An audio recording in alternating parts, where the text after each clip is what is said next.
Okay guys, so I promised you an interview with an ER nurse, so I'm not disclosing her name or the state that she's working in or the hospital that she's working at, just for privacy purposes, but I did want to kind of run through some of the questions that you guys had for her and also some of my own I had. So hi, secret nurse, how are you doing? Hello. So one of the questions I had that I wasn't quite sure of was, obviously there have been debates back and forth about masks and gloves and, you know, what should we be doing, what shouldn't we be doing. So specifically for gloves, is that helping or hurting, and when should we wear them or when should we not wear them?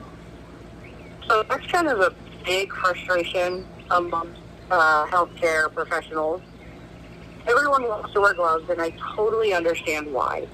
The big fear is touching things because all the data is showing that the virus can live anywhere from a couple of hours to a couple of days, depending on whether or not it's a porous or non-porous surface. So I totally understand that fear. However, the problem with wearing gloves is people put gloves on. Sorry if you hear barking, that's my dog running around outside. People put gloves on when they leave their house, thinking my hands are protected. And they are, for the most part. Then you go outside, you get in your car, you touch your steering wheel. And you don't think about how many times your bare hands have touched that steering wheel. Your life's similar. And let's say you go to the grocery store, you keep those same gloves on. Then you touch everything in the grocery store that everybody else has been touching. And you don't know what is on there. The virus or whatever other germs, flu, common cold, kids, boogers, whatever, is on all those surfaces and now on your gloves. Then you touch the grocery cart and you put all those germs on the grocery cart, potentially spreading those germs to whoever else touches that cart, whether it be a baby or an elderly person or an immunocompromised person. So now you're endangering other people. Then you go to purchase your groceries and you touch your purse and your wallet and your ATM card with those same gloves on, and you now spread those germs all over your stuff. Then you go back out to your car, load your groceries that you've touched with those same gloves, so now you've got it all of your groceries. Get in your car, touch that steering wheel we just talked about. Go home, touch your keys, touch your door, carry your groceries inside, and it's not until then that you take your gloves off, and then you, oh, I need to wash my hands. Well, it's great, but now you have clean hands, then you're going to touch all the things that you've already touched with your dirty gloves. So therein lies the problem with wearing gloves. It's a very false sense of security. I have watched over the past 2 months people with their gloves on in their grocery carts or sitting in their cars, touching their phone, touching their money, and I just watch and feel sad because I know I'm going to see those people in my ER with COVID symptoms. And they're going, how did I get this? I've been wearing a mask, I've been wearing gloves, and it's because they're not using it properly. So what I say, and my recommendation is, please leave the gloves to the healthcare professionals, because unless you're changing your gloves every single time you touch something, you're better off carrying a bottle of hand sanitizer or a package of, germ-killing hand wipes and doing your shopping, touching all the things, yes. But before you touch your purse, you can use your hand sanitizer and clean your hands. Before you get in your car, you can clean your hands. When you get in your house, you can clean your hands. And you actually have a cleaner surface than those germy, gross gloves. So everyone I'm talking to, and from what I'm seeing, please don't wear gloves, because everything you touch, you're just going to bring it home with you. You're better off cleaning your hands 100 times in the process of your travel than wearing gloves and just carrying those germs all over creation with you and then potentially into your home. Okay, that's helpful. So the Tylenol versus IB Profen, I got an email that was like, this could save lives. The virus accelerates if you give someone ibuprofen who has it. And obviously there's just so much misinformation. So I would say a couple things with medication. One, is Tylenol really that much better than ibuprofen when it comes to this particular virus? And two, if you get pneumonia from this virus, is that pneumonia also viral, or is that pneumonia treated with antibiotics? Two very good and very complicated questions. Number one, I would say first and foremost, If you're looking for medical advice, there's two guys personally as a medical professional that I listen to. One is Dr. Fauci that we're seeing all over the news. That guy is probably one of the smartest guys I've ever seen. So, yes, CNN, all those guys putting all this information out there, forget them. Listen to Fauci. The guy's a genius. Two, there's a guy on Facebook. He's a doctor. He is, again, one of the smartest guys I've ever seen, and I follow him religiously. He goes by VDog MD. He has his own page. He is amazing, incredibly smart. He has a lot of very knowledgeable doctors that he posts. He does a COVID-19 update almost daily. He's had a lot of well-known virologists on his site, so I would follow him if you get a chance to. But one of the things that I've seen in my studies is the whole ibuprofen thing is actually really unknown. They don't know what it does or what relation it has to the virus.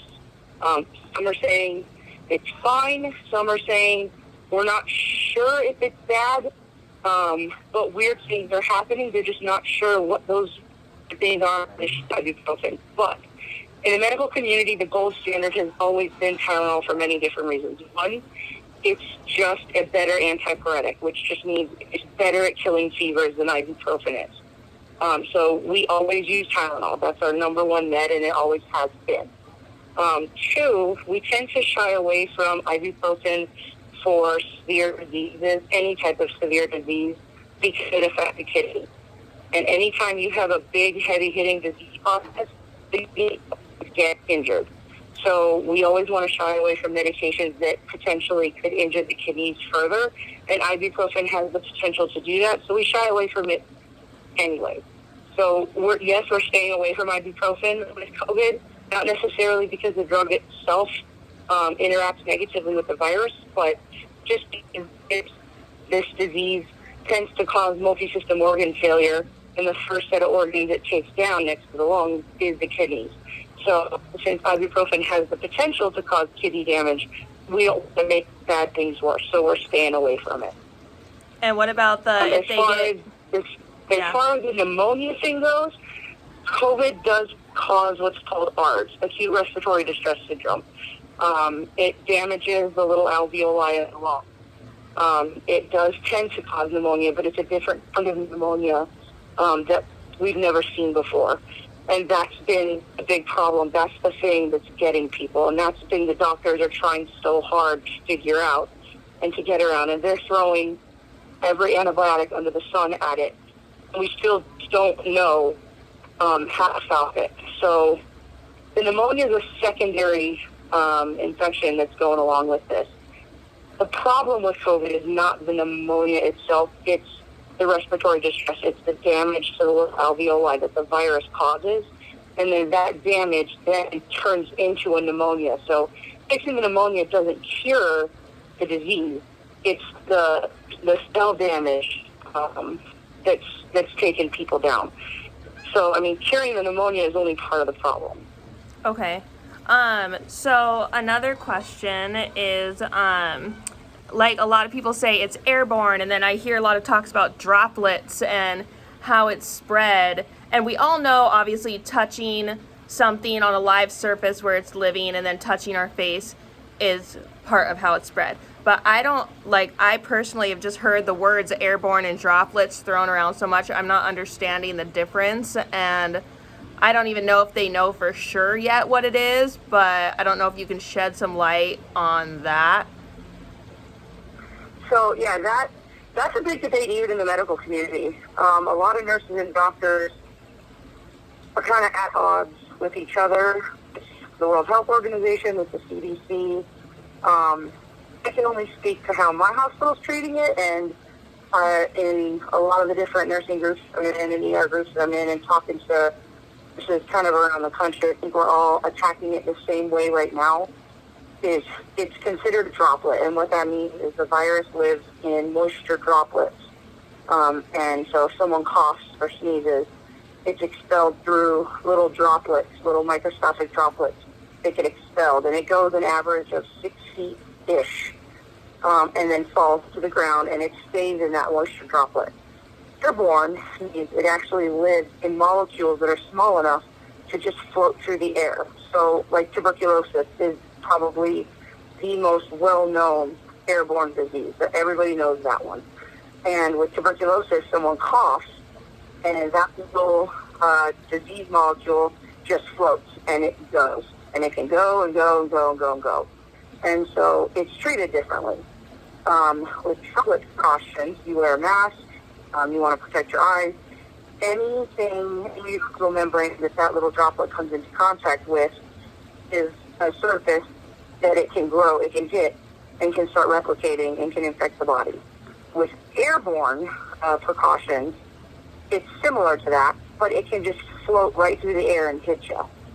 So if you're walking through the air, you're walking down the street, someone has sneezed and walked away, that thing can float around in that area for God knows how long, and you walk through it, take a breath, you can inhale it right up into your nose.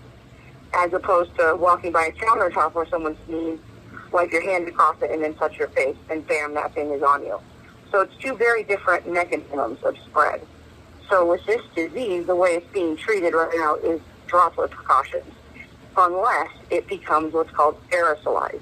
So let's say you, for instance, come into the ER with a cough for several days, sore throat, shortness of breath is kind of the kicker that we're looking for, and a fever. We say, okay, you know what, we're going to do a respiratory workup with a COVID rule out, put you in a room, we're going to put a mask on you, because we don't want you coughing that stuff all over the roof. That's part of the droplet precaution. We're going to contain that. So if you cough, you're going to cough into the mask. That's going to limit the spread. Then I will be wearing a mask, eye protection. I'll have my gloves on and my gown on because I don't want you coughing that all over my scrubs. And we will do our workup. Now, if you become so short of breath that we need to do a breathing treatment on you, then we have now aerosolized that, which means as you breathe in that breathing treatment and you exhale, all those droplets that you potentially are exhaling, or it causes you to cough, gets mixed up with that aerosolized breathing treatment, and it's now floating through the air. So we have taken those droplets and turned them into airborne molecules. Does that make sense? Yeah, absolutely. So at that point, we now treat it as airborne, and we change our whole treatment process to now TB-type precautions. And that's when we get into the N95, or what you see people wear, the moon suit type gear, because now that thing is floating all through the room. We're going to put you in a negative pressure room. And so anyone who gets breathing treatments, anyone who gets tube gunners when they put on a ventilator, anything that could potentially turn that molecule from droplet to now airborne, the precautions get changed. That's how I've been treating it for about 2 months now. Mm-hmm. I have yet to get any type of symptoms or infections. So I think, at least for me, I don't know, I don't speak for everybody, but at least for me and my people that I'm working with, none of us have come up positive, none of us have been symptomatic. So I'm pretty confident in the CDC and World Health Organization stance that that's how it's transmitted right now. Okay, so one person asked me, let's say with people coming in, and obviously there's like a little bit of fear mixed with actual symptoms. Like even before COVID, you had people coming in with light coughs thinking they were dying, right? And like the joke before COVID was like, hey, like unless your arm is getting chopped off, like you don't necessarily need to come into the ER. That's not what this is for, right?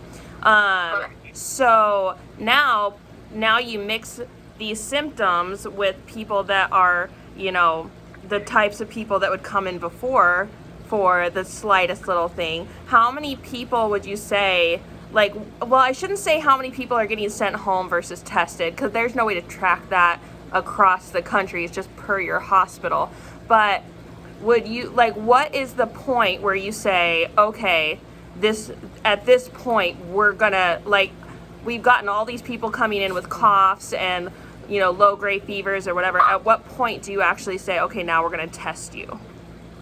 Well, I know again, I can't speak for the culture, but I know at this point, with the lack of test kits that we have, and this thing has skyrocketed. So I know everyone is up in arms and they're angry. They're angry that everybody can't get tested, and I totally get that. But the rate at which this thing has shot through the roof There's no possible way for us to have that many tests. But with that being said, being tested isn't going to change the course of treatment, and people need to understand that.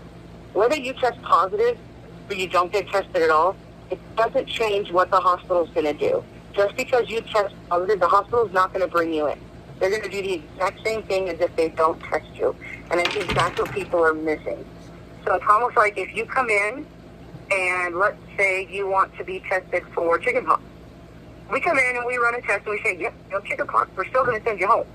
Mm-hmm. Or if you have strep throat, we can do a swab and say, yes, you have strep throat. Or we can look at your throat and say, yes, you have strep throat. One visit's going to cost you $1,000. The next one's going to cost you $300. Either way, you're going home with a prescription for antibiotics. So it's not going to change the course of treatment. But with that being said, people come in with symptoms. We look at them, we do a workup, and we send them home with instructions on self-quarantining and with things to watch out for. So, we tell them, go home. Do not come back unless you are finding it so difficult to breathe that you can't do normal day-to-day activities. If you go to take a shower and you are so out of breath that you have to sit down, you need to come to the hospital. If you cannot get up and make yourself a sandwich, you need to come into the hospital. If you get up to walk across the room and get yourself a glass of ice water and you have to sit down, come in and get checked out. Come into the hospital.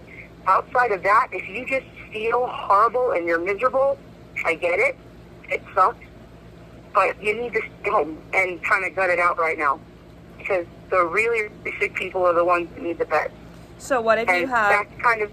What's that? Sorry, I was just going to say, what about, my son Lennon, and he's asthmatic, and I think if I remember correctly, you might struggle with that as well. So, for asthmatic people, is there a more strict line? Because obviously I don't have asthma, I've never had asthma, so that, okay, if I get out of breath and I'm like, okay, man, I need to go to the hospital. But with asthmatics, can it escalate on the turn of a dime really fast and then to a point where all of a sudden there's no going back? And if that's the case, should we go in sooner? Not really. Okay. Not really. And that's the thing. Asthmatics have inhalers. Okay. So asthmatics know the difference between an asthma attack and, oh my gosh, something's wrong. Mm-hmm. And as the mom of an asthmatic, you know your kid. Mm-hmm. You know if your kid is having an asthma attack or if something else is wrong. And that's where we rely on moms.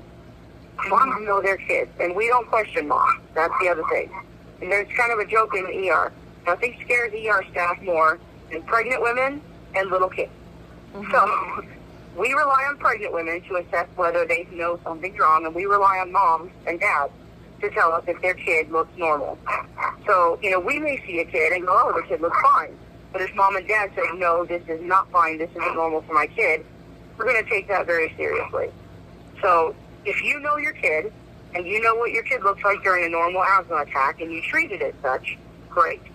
But if you know that this is not a normal asthma attack, you've done the inhaler, or for a neb, you've done a neb, and you say, you know what, I did a breathing treatment, he still does not look good, something's wrong, bring him in.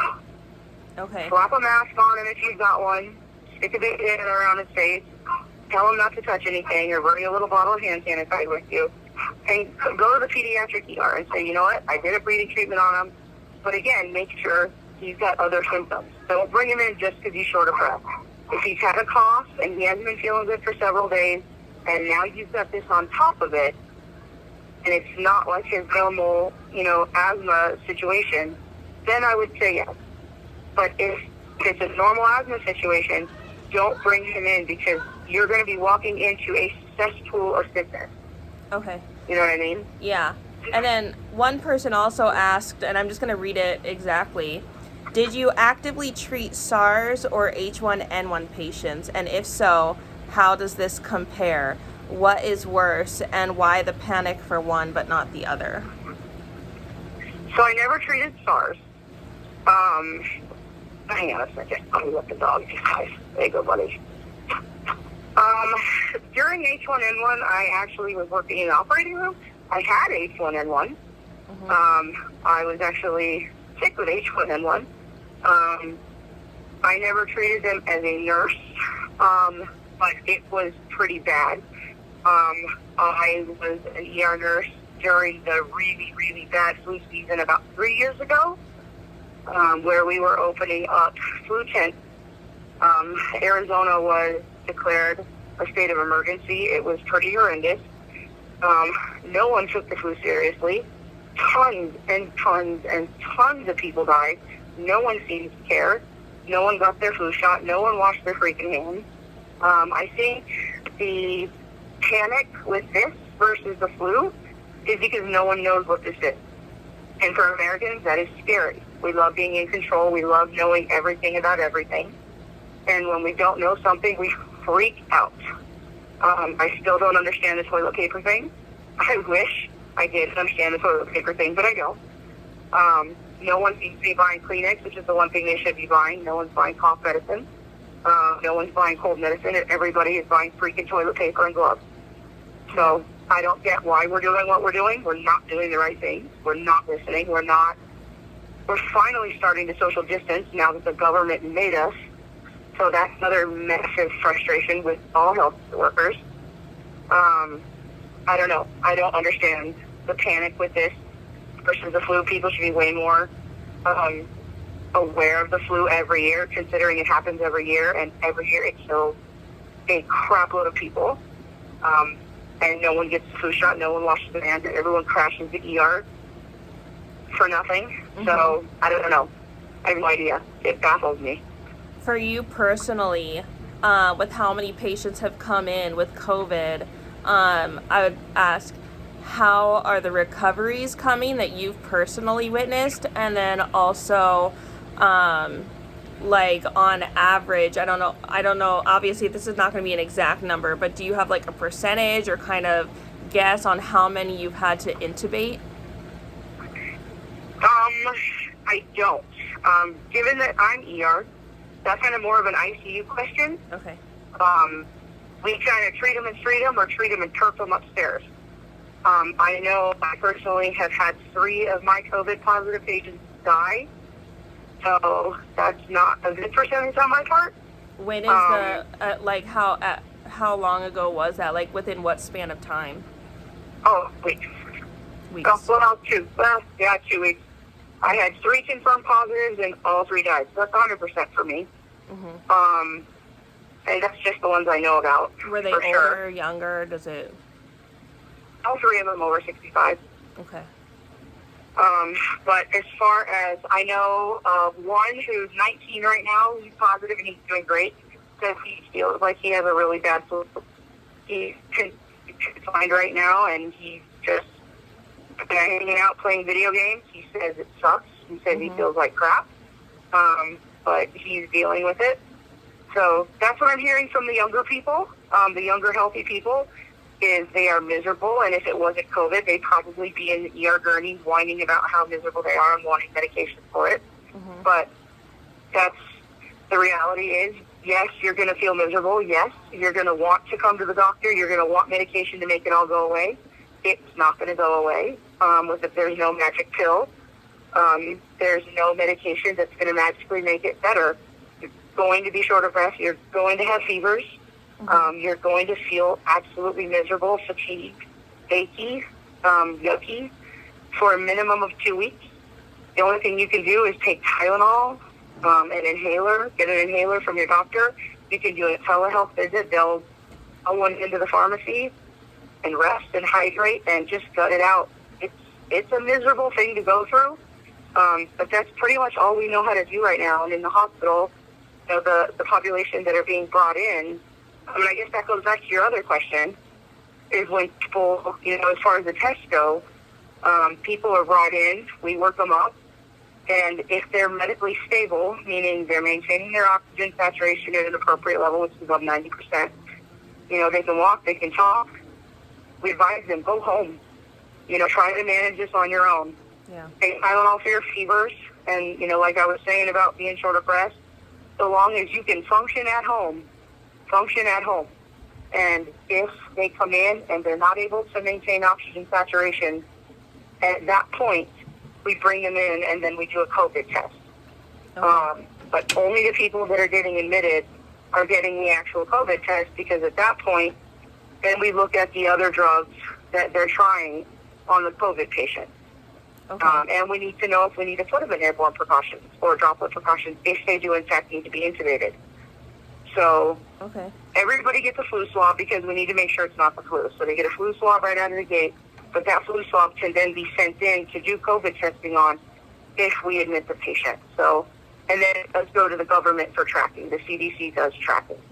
Okay. And then my last question is, I know it seems kind of silly. The answer is probably not great, but how are the nurses that you know and your staff doing emotionally with all this? They are kind of all over the place, actually. It's kind of amazing to see. We've got some that are freaking out, some that are not doing well at all. They're in full-blown panic mode because they've never seen anything like this before. And they've got children at home, and they've got, some of them have elderly parents at home, and they're terrified because we don't know a whole lot about this thing. And so, they're literally going home, stripping down to their underdunders in their garage, throwing their stuff in a washing machine, and quarantining themselves in their bedrooms. And they don't want their kids to get sick. They don't want their elderly family members to get sick. There are some that are just trucking along like soldiers, coming to work every day, picking up shifts. There's some that are scared, but that's kind of my thing is, yes, it's a little nerve-wracking. Yes, it's concerning. I have family that I live with that are, compromised, but I understand that this is my chosen profession. This is what I do. And for a lot of us, there's very much a military mentality to it. We hear stories about soldiers that, go off to war in Iraq, and then when they come home, they have this intense sense of guilt. I need to go back with my crew. I need to go back with my unit. And for a lot of us, that is a feeling. Like right now, I have a whole week off, and it's a very strange feeling because I know my people are at work, and I'm at home sitting on the couch watching TV with my husband. And so it's weird thinking, I should probably be back there because I know they're all gowned up in their masks and doing their thing, and I'm here. So, I don't know. It's kind of all over the place. There's a lot of us that just want to get through it, and we're ready for the big swell that we know is coming. We know there's a big tidal wave ready to hit. I'm just waiting for it to hit, like New York. We're waiting for New York to come to us. And then there's some that are dreading the swell and are terrified of it. And there's some that are hunkered down, almost PTSDing already from this. So it's kind of all over the place. But, it is what it is. It's medicine. This too shall pass, and when it does, we'll go out for beer and Once do we're our allowed thing. to go out. Yeah. Once we're allowed to go out, I have a feeling once all this is over, there will be a gigantic nationwide healthcare staff member barbecue brouhaha, the likes of which no one has ever seen before. Yeah. Well, thank you for answering all my questions. Everybody that was on my Facebook and that I told was doing this, they all just wanted to say thank you and to tell all of the people that you work with thank you, and they're just very appreciative. Can I just say one thing? Yeah. Please stop buying N95. That is huge. Everybody out there is trying to buy N95 masks. N95 masks have to be specially fit tested by a trained professional, usually a respiratory therapist. And it is like an hour and a half long process to get fit tested. Healthcare workers have to do it every year. It is a pain in the butt. If you are not fit tested, it is not going to help you. I keep seeing on message boards, it's actually on your message board that I was looking at. Someone got on there and said, N95 is the best, get N95. No, do not do that. It is not going to be any more effective than a regular surgical mask, because if you're not fit tested and you don't have a tried and true tested seal around your entire face, you have just taken a piece of equipment that a healthcare professional needs out of their hands and put it on your untested face. So stop buying them. And furthermore, stop buying the ones with the breathe-through valves on them. The reason we want the general public wearing masks is to keep you from breathing on other people. If you are infected, you will potentially not show signs for up to 5 days, which means you're out there breathing germs on other people. That's why all the Asian countries are wearing masks. It's not to protect themselves. It's to protect others from them. If you become infected, you are breathing on people. You're coughing on people. So if you're wearing a mask and you're infected and you don't know it, you are protecting the public from your germs. If you're wearing a mask with a breathe-through valve, that means every time you exhale, you are exhaling your germs out into the air, and that mask is doing absolutely nothing to protect the public from your germs. So if you're going to wear a mask, they're like $10 on Amazon. I just looked. You can get them in a week. They're regular surgical masks. You get like 50 of them. Wear one of those. The best way to protect yourself and the public. Stop buying N95s. It is not going to help you, and you're taking them away from me, the other nurses that are actually fit tested, and we're the ones who need them. And we don't even wear the ones with the breathe-through valve. Those are for like construction workers. So don't buy those. Secondly, the cloth masks. We're being told right now that those are actually more harmful. They are a last resort. Because this thing is droplet, the germs are held in those little moisture droplets. With cloth masks, they absorb all those droplets, and it doesn't dry out, and the bug doesn't die. So all those droplet germs are being sucked into that cloth, and they live there for a long time. So you're potentially bringing all that home with you, unless you throw it right into a hot washing machine. The second you set that down, you just put that virus down on whatever surface you've got it on. So that's why those cloth masks are not recommended. I'm seeing those everywhere, and it just makes me cringe. So if the cloth mask is legit, all you have is a last resort, fine, but get home and wash it in hot water the second you get home. Don't touch it with your hands and don't put it on anything. But the big advice is not to use it because it actually traps all those germs and it becomes like a petri dish for them. Okay. So, yeah, no N95s, and try to avoid the cloth mask. If you have to wear something, we're even saying grab like vacuum cleaner bags, buy those, and you can turn those into a mask because they're paper. Mm-hmm. And those actually have filtration up to the same level as an N95. You can actually sew a surgical mask out of a vacuum cleaner bag and get better filtration than a cloth mask. So that's my public service announcement for those. Perfect. Thank you. Absolutely. Thanks, everybody. All right. I'll talk to you later. All right. Bye-bye. Bye.